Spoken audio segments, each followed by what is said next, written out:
Hello guys, welcome to my channel. मैं आपके सामने आपका प्यारे वकील सर। आज बात करने जा रहे हैं हम क्लास 10 के लिए। जिस क्षण जिस घड़ी का इंतजार आप लोग कर रहे थे वो घड़ी आ चुका है। अर्थात आप लोग के सामने पूरा काउंटडाउन एग्जाम का शेड्यूल आपके सामने आ चुका है। साथ ही साथ सेट 1 का जैक का मॉडल सेट भी आपके समक्ष आ चुका है। चलिए हम लोग लेट नहीं करेंगे, एक एक करके मॉडल सेट बारी बारी से आपके सामने हम उसका सोल्यूशन लेके आए हुए हैं इस चैनल के माध्यम से। आप इस चैनल के माध्यम से सभी मॉडल पेपर का सोल्यूशन प्राप्त कर सकते हैं। तो कृपया करके जल्दी से जल्दी अपने कुर्सी का पेटी बांध लीजिए, क्योंकि मौसम बिगाड़ने वाला है। चलिए, अगर आपको बेहतर रिजल्ट करना है तो जुड़े रहिए ए वकील talent search tuition centre and TSTC से। आपका प्यारा, आपका लोकल टीचर, जो आपका रिजल्ट को बहुत ही बेहतरीन करेंगे। चलिए आइए, एक नंबर देखते हैं हम लोग क्वेश्चन।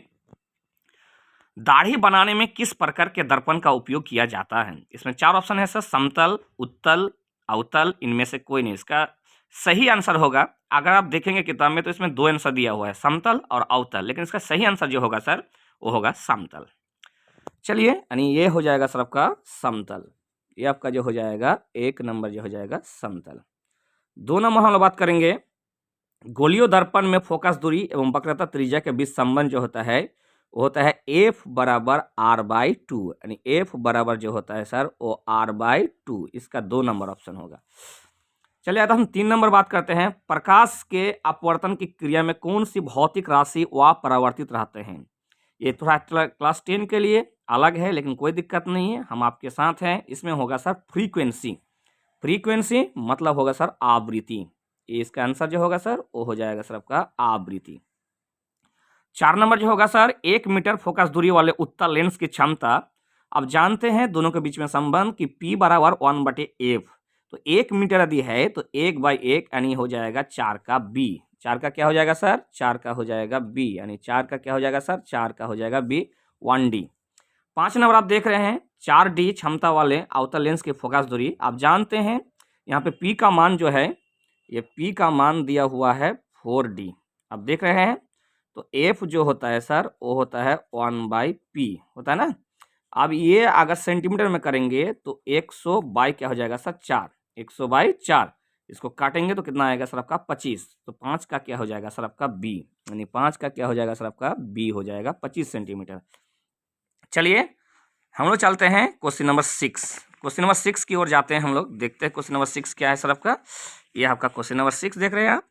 एक क्वेश्चन नंबर देख रहे हैं कि वाहन के अर्घ दीप में किस दर्पण का उपयोग करते हैं? जो वाहन होते हैं, हम लोग जब बाइक चलाते हैं सर, इस बाइक के सामने कौन सा दर्पण लगा रहता है? तो हो जाएगा सर आपका अवतल दर्पण। इसका सही जो आंसर होगा सर वो क्या हो जाएगा सर आपका?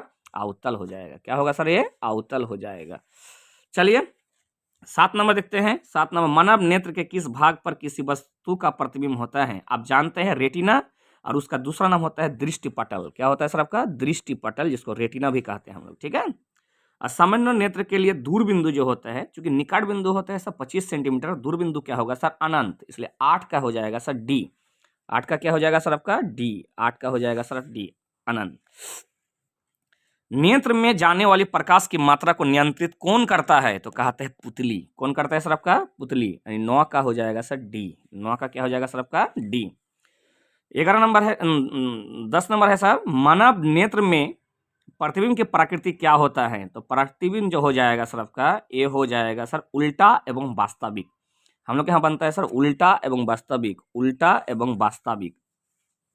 11 नंबर है, 1 किलोवाट घंटा निम्न में से किसकी इकाई है? तो हो जाएगा सर ऊर्जा का, यानी B हो जाएगा सर ऊर्जा का।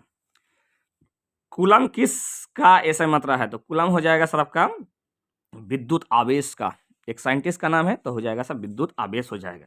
यानी 12 तक हो गया। जल्दी जल्दी आप लोग कॉपी कर लीजिए बहुत बेहतरीन से। अब 13 नंबर क्वेश्चन देख रहे हैं सर आपका, विद्युत मोटर एक युक्ति है जो परिवर्तित करता है किस ऊर्जा को किस ऊर्जा में? तो आप देख रहे हैं इस ये करता है विद्युत ऊर्जा को यांत्रिक ऊर्जा में। विद्युत ऊर्जा को किस में करता है सर आपका? यांत्रिक ऊर्जा में करता है, ठीक है। 14 नंबर, जल का विद्युत अपघटन किस प्रकार की अभिक्रिया है? तो ये हो जाएगा सर वियोजन। ये हो जाएगा सर आपका वियोजन। ये हो जाएगा सर आपका वियोजन, ठीक है। 15 नंबर आप देख रहे हैं sir, CuO copper oxide plus hydrogen gas बराबर कॉपर प्लस हाइड्रोजन। इसमें कहते हैं उपचयन। अपचयन का है सर, उपचयन जो होता है, तो उपचयन आप जानते हैं सर आपका H2 होगा। क्या होगा सर आपका H2। 16 नंबर देख रहे हैं आप, ये कौन सा अभिक्रिया को दर्शाता है, तो ये हो जाएगा सर विस्थापन। ये क्या हो जाएगा सर आपका विस्थापन, ये हो जाएगा सर आपका विस्थापन।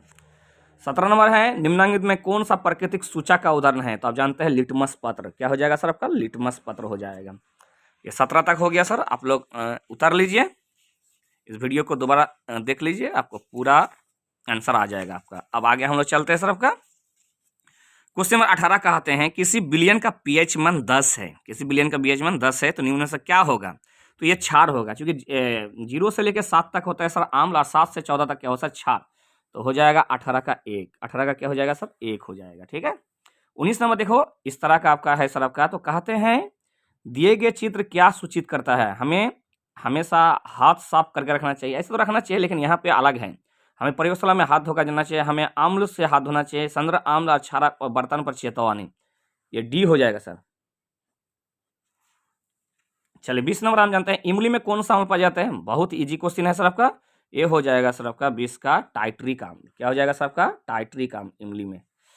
उसके बाद है सर 21 नंबर, कौन वा धातु कमरे के ताप पर ध्रुव अवस्था में पाए जाते हैं, वा धातु है लेकिन क्या हो सर कमरे के ताप पर ध्रुव अवस्था में पाया जाता है, वो हो जाएगा ब्रोमीन। क्या हो जाएगा सर वो ब्रोमीन हो जाएगा। चलिए 22 नंबर जानते हैं निम्नलिखित में किस प्रकार का उपयोग अग्निशमक बनाने के लिए किया जाता है, सोडियम हाइड्रोजनेट कार्बोनेट, इसको खाने वाला सोडा भी कहा जाता है हम लोग। ठीक है। चलिए क्वेश्चन नंबर 23, क्वेश्चन नंबर 23 जानते हैं सर आधुनिक आवर्त सरणी जो मोजले ने बनाया था वो किस पर आधारित है, तो कहते हैं परमाणु संख्या। किसमें है सर ये परमाणु संख्या पर। ठीक है। निम्नलिखित में से किस धातु में सबसे अधिक अभिक्रियाशील है, तो ये सबसे जो खतरनाक होता है वो है पोटासियम। वो क्या है सर आपका पोटासियम। वो क्या है सर आपका पोटासियम। पृथ्वी की भूपट्टी में प्रकृति रूप में पाए जाने वाले यौगिक, यहाँ पे त्वत नहीं यौगिक कहते हैं, तो यौगिक क्या हो जाएगा सर आपका यौगिक जो हो जाएगा सर वो हो जाएगा खनिज। उसके बाद होता है प्रोपनॉल में कौन सा अभिक्रियाशील समूह होता है, प्रोपनॉल मतलब ये अल्कोहल ग्रुप को दर्शाता है। नॉल जब भी आएगा ना सर आपका, नॉल हो गया अल्कोहल, नेल हो गया कीटोन हो जाएगा, और नॉइक हो जाएगा कार्बोक्सिलिक। ठीक है। तो यहाँ पे अल्कोहल हो जाएगा। 26 का हो जाएगा 1, 26 का क्या हो जाएगा सर 1। प्रकाश संश्लेषण प्रक्रिया में निम्नलिखित में से क्या नहीं होता है, तो देखो जल का टूटना भी होता है, ऑक्सीजन का मुक्त होना भी होता है, कार्बन डाइऑक्साइड का मुक्त होना, क्या ऐसा होता है कार्बन डाइऑक्साइड का मुक्त होना नहीं, तो 27 का हो जाएगा सर सी। 28 हो जाएगा सर फोलियम में खाद्य पदार्थों का परिवहन पौधे के किस भाग में होता है, केवल ऊपर केवल नीचे नहीं, इसका भी आंसर हो जाएगा सर ऊपर और नीचे दोनों, यानी 28 का भी हो जाएगा सर सी। 28 का क्या हो जाएगा सर आपका सी। 29 नंबर क्वेश्चन थोड़ा मिस्टेक क्या है सर आपका, वृक्क की रचनात्मक क्रियात्मक इकाई को क्या कहते हैं नेफ्रॉन, लेकिन यहाँ पे ऑप्शन नहीं है सर, न्यूरॉन कर दिया है, क्योंकि नेफ्रॉन होगा सर, इसका आंसर क्या होगा 29 का नेफ्रॉन होगा, लेकिन यहाँ पे ऑप्शन में नहीं है सर। चलिए आगे देखते हैं हम लोग। चलिए क्वेश्चन नंबर हम लोग जानते हैं सर 30, कहते हैं फल को पकाने के लिए कौन सा हार्मोन उत्तरदेय होता है, तो एथिलीन। क्या होगा सर आपका एथिलीन। क्या हो जाएगा सर आपका एथिलीन। C2H2 जिसका फॉर्मूला है आप जानते हैं। एस्ट्रोजन स्रावित होते हैं, एस्ट्रोजन किस में स्रावित होता है सर आपका, तो कहता है अंडाशय द्वारा। किस में होता है सर आपका अंडाशय द्वारा। नर युग्म और मादा युग्म के संलयन को क्या कहते हैं, नर युग्म और मादा युग्म के संलयन को क्या कहते हैं, कहते हैं निषेचन। क्या कहते हैं सर आपका निषेचन। और ये जो फिगर देख रहे हैं सर ये किसका होगा आपको लग रहा है सर आपका, ये हाइड्रा का है ना, हाइड्रा किस में होता है मुकुलन, कौन सा विद्युत होता है सर आपका मुकुलन होता है। चलिए आगे लास्ट हम लोग चलते हैं, कहते हैं पक्षी और चमगादड़ के पंख, यहाँ पे लेकिन एक आश्चर्यजनक यहाँ पर भी थोड़ा क्वेश्चन को मिस्टेक किया है।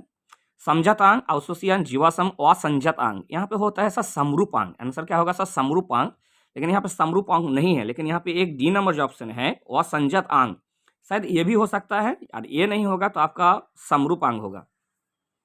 चलिए 35 नंबर, मेंडल अपने प्रयोग किस प्रकार के, छोटे छोटे बच्चे बता देगा, ये होता है मटर। ये किसका पौधा सर आपका मटर में क्या है सर ये।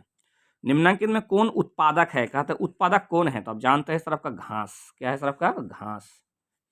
37 नंबर जो है किसी आहार श्रृंखला में शाकाहारी का निर्माण होता है, शाकाहारी का निर्माण जो होता है सर आपका वो किस में होता है सर आपका, वो प्रथम पोषी स्तर में होता है, प्रथम पोषी स्तर में नहीं, ये इसमें तो आपका घास होता है सर आपका, शायद ये दियो में होगा। ठीक है, तो इसको देख लीजिए आप लोग। ठीक है। ओजोन प्राप्त के अवक्षय के लिए जिम्मेवार होता है वो है क्लोरोफ्लोरोकार्बन, तो आप जानते हैं 38 का होता है क्लोरोफ्लोरोकार्बन CFC क्लोरोफ्लोरोकार्बन। ठीक है। निम्न में कौन सा जैव मात्रा ऊर्जा स्रोत का उदाहरण नहीं है? तो ये हो जाएगा सर लकड़ी। क्या हो जाएगा सबका? ये लकड़ी। और ये आप जानते हैं फिजिक्स का है, कोई दिक्कत नहीं है। पवन ऊर्जा उत्पादन के लिए पवन के चाल निम्नलिखित कितनी होती है? तो 15 किलोमीटर पर घंटा। ये आपका राजस्थान जैसे क्षेत्र में पाया जाता है। तो ये आपका आ गया सर आपका साइंस का ऑब्जेक्टिव का क्या हो सर सेट 1 का सोल्यूशन। माय डियर स्टूडेंट, आप इस चैनल को ग्रोथ कीजिए सर, सब्सक्राइब कीजिए और अपने जो फ्रेंड सर्कल है, जो पढ़ रहा है, कहीं भी पढ़ रहा है, उसको यह वीडियो भेज दीजिए। कहीं ना कहीं उसका क्या होगा? फायदा होगा।